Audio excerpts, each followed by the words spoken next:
ကျွန်တော်ဒီဗီဒီယိုမှာတော့ KOF စကင်တစ်ကောင်ကိုမြန်မာငွေ3600ကျပ်တဲ့နဲ့ဘယ်လိုယူရမလဲဆိုတော့ကိုပြပြပေးသွားမှာပဲဖြစ်ပါတယ်။ဒါအပြင်တန်ထော်တိုင်းမှာ Epic or ပိုကောင်းတဲ့စကင်တစ်ကောင်ကိုရရှိအောင်မှာဆိုတော့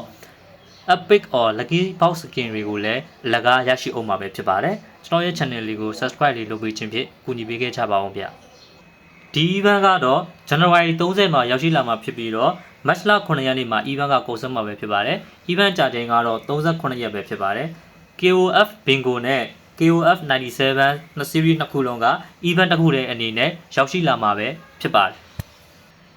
KOF Bingo ကနေ KOF 97ကိုဒါမှမဟုတ် KOF 97ကနေ KOF Bingo series ကိုအောက်ကတက်တူ switch ဆိုတဲ့ခါလေးကိုနှိပ်ပြီးတော့ပြောင်းလဲနိုင်ပါတယ်။ Bingo line ကိုလည်း share လို့ရအောင်မှာပဲဖြစ်ပါတယ်။ဥပမာကျွန်တော်တို့ KOF ရိုးမှာနှစ်ခါလှည့်ပြီးပြီအဲ့တော့မှကျွန်တော်တို့က KOF 97ကိုပြောင်းပြီးလှည့်ကျင်တယ်ဆိုလို့ရှိရင် KOF 97မှာပြောင်းပြီးလှည့်လိုက်မယ်ဆိုလို့ရှိရင်လည်းအဲ့ဒီလှည့်ပြီးသားနှစ်ခါက KOF 97လှည့်တဲ့အခါမှာလည်းပါရှိလာမှာဖြစ်ပါတယ်။တတိပြုရမှာတော့ Bingo တန်းမဲ့အချိန်မှာကိုလိုချင်တဲ့ series ရဲ့ဘက်မှာ Bingo တန်းရမှာပဲဖြစ်ပါတယ်။ဥပမာ KOF ရိုးစကင်တွေလိုချင်တယ်အဲ့ဆိုလို့ရှိရင်နောက်ဆုံး Bingo တန်းမဲ့အချိန်ကနောက်ဆုံး Bingo တန်းမဲ့အချိန်က KOF ရိုး event နေရာမှာဖြစ်ရပါမယ်။ဘယ်လိုကိုက KOF 97စကင်တွေလိုချင်တယ်ဆိုလို့ရှိရင်နောက်ဆုံး Bingo တန်းမဲ့အချိန်က KOF 97ဘက်မှာဖြစ်ရမှာပဲဖြစ်ပါတယ်။ One draw ကတော့ Diamond 225ကျတင်မှာဖြစ်ပြီးတော့နေ့စဉ် 50% short ဈေးနဲ့တရက်ကိုတစ်ကြိမ်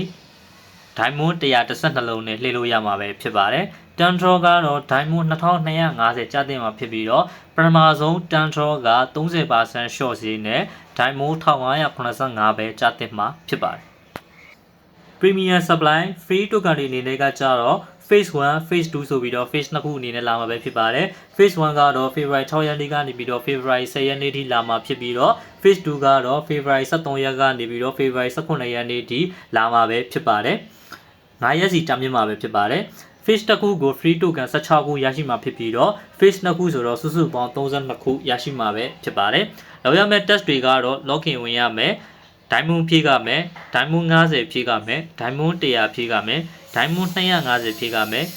Diamond 100သုံးရမယ် Diamond 250သုံးရမယ်အဲ့ဒါလေးလုပ်ပြီးလို့ရှိရင် Free Token 16ခုကိုရရှိမှာပဲဖြစ်ပါတယ်ဒါအပြင်နောက်ထပ် Free Token 3ခုကိုရရှိအောင်မှာဖြစ်ပါတယ်2လပိုင်း10ရက်နေ့ကနေပြီးတော့3လပိုင်း9ရက်နေ့မှာ Free Token 2ခုရမယ်2လပိုင်း73ရက်ကနေပြီးတော့3လပိုင်း9ရက်နေ့မှာ Free Token တစ်ခုထည့်ရမယ်စုစုပေါင်း3ခုရမယ်အဲ့တော့စုစုပေါင်း Free Token ဟိုက32ခုအခုက3ခုဆိုတော့စုစုပေါင်း35ခုကိုရရှိမှာပဲဖြစ်ပါတယ်ပေါက်ပြီးသားစကင်တွေကိုပြန်ပေါက်ခဲ့လို့ရှိရင် fragment တွေအနေနဲ့ပြောင်းလဲသွားမှာပဲဖြစ်ပါတယ် fragment က30ပြည့်သွားလို့ရှိရင်ဒီ event မှာလှည့်လို့ရတဲ့ token တစ်ခုအဖြစ်ပြောင်းလဲသွားမှာပဲဖြစ်ပါတယ် KOF စကင်ရဖို့ဆိုလို့ရှိရင် Bingo တန်းဖို့လိုပါတယ် Bingo တန်းဖို့ဆိုလို့ရှိရင်အကြိမ်30ကနေအကြိမ်80ထိလှည့်ရပါတယ်ကန်တအားကောင်းတဲ့သူတွေကကြတော့အကြိမ်30မှာတင် Bingo တန်းပါတယ်များသောအားဖြင့်ကတော့အကြိမ်40နဲ့အကြိမ်50မှာ Bingo တန်းကြပါတယ်ကန်ဆိုးတဲ့လူတွေဆိုလို့ရှိရင်တော့အကြိမ်60ထိလှည့်ရပါတယ်ကန်ကိုမှမဟာတရားဆိုးနေတဲ့လူဆိုရင်တော့အကြိမ်80ထိလှည့်ရမှာပဲဖြစ်ပါတယ် KOF စကင်တစ်ကောင်ကိုဈေးအသက်သာဆုံးနဲ့ဘယ်လိုဖောက်ရမလဲဆိုတာကိုကျွန်တော်ဒီ table လေးဇယားကွက်လေးနဲ့ရှင်းပြပေးသွားမှာပဲဖြစ်ပါတယ်ဖေဖော်ဝါရီလ6ရက်နေ့မှာ weekly pass 3ခုဝယ်မယ်ပြီးလို့ရှိရင်6ရက်နေ့မှာ one draw 50% short ဈေးနဲ့လှည့်မယ်စုစုပေါင်းလှည့်တာတစ်ကြိမ်ရှိပြီပြီးတော့9ရက်နေ့မှာ one draw 50% short ဈေးနဲ့တစ်ကြိမ်လှည့်မယ်ဟောစုစုပေါင်း draw က2ကြိမ်ရှိသွားပြီပြီးလို့ရှိရင် diamond 250သုံးရမယ့် test ကိုလောက်ရမှာဖြစ်တဲ့အတွက်နောက်တဲ့ diamond 30ကိုကျွန်တော်တို့တနေရာမှာသုံးလိုက်မယ် starlight box လှည့်တာဖြစ်ဘာဖြစ်ဖြစ်ပေါ့နော် diamond 30သုံးလိုက်မယ်အဲ့တော့ diamond 250ဒီဖြည့်လိုက်ပြီး diamond 250သုံးတာထိလည်းပြီးတော့ပြီဆိုတော့ free token 16ခုကိုရရှိမယ်အဲ့တော့ free token 16ခုဆိုတော့16ကလှည့်လိုက်မယ်အဲ့တော့စုစုပေါင်း18ကြိမ်လှည့်ပြီးသွားပြီပဲဖြစ်ပါတယ်ပြီးရင်12ရက်နေ့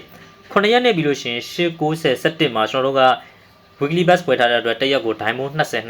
နဲ့ရရှိမယ်။ခုနှစ်နှစ်လှည့်ပြီးတဲ့အခါမှာကျွန်တော်တို့က diamond legend 26လုံးပဲရှိတဲ့အတွက်လှည့်လို့မရသေးဘူးဗျာ။အဲ့တော့ကျန်တဲ့ ဂျားရက်ဒီကျွန်တော်တို့ skip လိုက်မယ်ကြော်လိုက်မယ်12ရက်နေ့မှာ1 draw 50% short စီနဲ့တစ်ချိန်လှည့်မယ် diamond ကတော့112လုံးကုန်ကြမယ်အဲ့တော့စုစုပေါင်းက19ချိန်ရှိသွားပြီလဲရအဲ့တော့73ရက်နေ့မှာနောက်ထပ် phase 2ကရောက်ရှိလာမှာပဲဖြစ်တော့အဲ့တော့73ရက်နေ့မှာ weekly pass 3ခုကိုဝယ်မယ်အဲ့ဒီ73ရက်နေ့မှာပဲ1 draw 50% short စီနဲ့တစ်ချိန်လှည့်မယ်နော်တစ်ချိန်လှည့်မယ်အဲ့တော့စုစုပေါင်းလှည့်တာကအချိန်20ရှိသွားပြီဖြစ်ပါတယ်14ရက်နေ့မှာ1 draw 50% short စီနဲ့တစ်ချိန်လှည့်မယ်အဲ့တော့စုစုပေါင်း20တစ်ချိန်ရှိသွားပြီ15 16ကို skip လိုက်မယ်18ရက်နေ့မှာ1 draw 50% short စီနဲ့တစ်ချိန်ထည့်လိုက်မယ်အဲ့တော့စုစုပေါင်းလှည့်တဲ့အချိန်က22ချိန်ရှိသွားပြီပဲဖြစ်ပါတယ်အဲ့တော့73ရက်နေ့မှာတစ်ခါလှည့်တယ်14ရက်နေ့မှာတစ်ခါလှည့်19ရက်နေ့မှာတစ်ခါလှည့်တယ်စုစုပေါင်း3ချိန်မှာပေါင်းလိုက်လို့ရှိရင်250 3နဲ့ test ကပြီးသွားပြီဖြစ်ပါတယ် event ကြတဲ့9ရက်ကြာမြင့်မှာဖြစ်တဲ့အတွက်အဲ့ချားထဲမှာအဲ့250 3နဲ့ test ကပြီးသွားပြီအဲ့တော့free token 16ခုရရှိမှာပဲဖြစ်ပါတယ်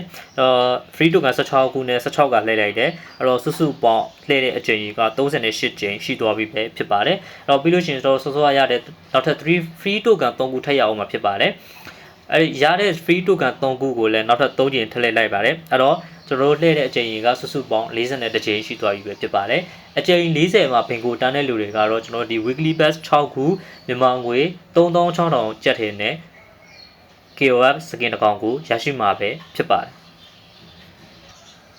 အချိန်40မှာဘင်ကိုမတန်းတဲ့လူတွေကတော့နောက်ထပ်အချိန်50ကိုထည့်လဲရမှာပဲဖြစ်ပါတယ်18ရက်နေ့မှာ diamond 650ဖြစ်မယ်အဲ့ဒီ18ရက်နေ့မှာပဲ1 draw 50% short စီနဲ့တစ်ချိန်လဲတယ်စုစုပေါင်းလဲတဲ့အချိန်ကြီးက42ချိန်ရှိသွားပြီလို့ရှိရင်19ရက်နေ့မှာတစ်ချိန်လှည့်တယ်43ချိန်ရှိသွားပြီ20ရက်နေ့မှာတစ်ချိန်လှည့်တယ်44ချိန်ရှိသွားပြီ21ရက်နေ့မှာတစ်ချိန်လှည့်တယ်စုစုပေါင်း45ချိန်ရှိသွားပြီ22ရက်နေ့မှာတစ်ချိန်လှည့်တယ်စုစုပေါင်း46ချိန်ရှိသွားပြီ23ရက်နေ့မှာတစ်ချိန်လှည့်တယ်စုစုပေါင်း48ချိန်ရှိသွားပြီ24ရက်နေ့မှာတစ်ချိန်လှည့်တယ်စုစုပေါင်း48ချိန်ရှိသွားပြီပြီးတော့ဒီတရက်နေ့ကိုကြော်ပြီးတော့လှည့်လိုက်မယ်ဘာဖြစ်လို့လဲဆိုတော့ကျွန်တော်တို့ diamond လက်ကျန်က21လုံးပဲရှိရတယ်ပြီးတော့ weekly pass ကနေပြီးတော့တရက်နေ့ကို diamond 20နဲ့ရရှိတယ်တရက်နေ့မှာတစ်ချက်1 draw 50% short စီ112လုံးအတွက် diamond လောက်ပြီဖြစ်တယ်အဲ့ဒီတော့ကြောင့်မလို့တရက်နေ့မှာ1 draw 50% short စီနဲ့တစ်ချိန်လှည့်တယ်စုစုပေါင်း49ချိန်ရှိပြီ2ရက်3ရက်4ရက်5ရက်6ရက်ကို skip လိုက်မယ်9ရက်နေ့မှာ1 draw 50% short စီနဲ့တစ်ချိန်လှည့်တယ်စုစုပေါင်းအချိန်50ရှိသွားပြီပဲဖြစ်ပါတယ်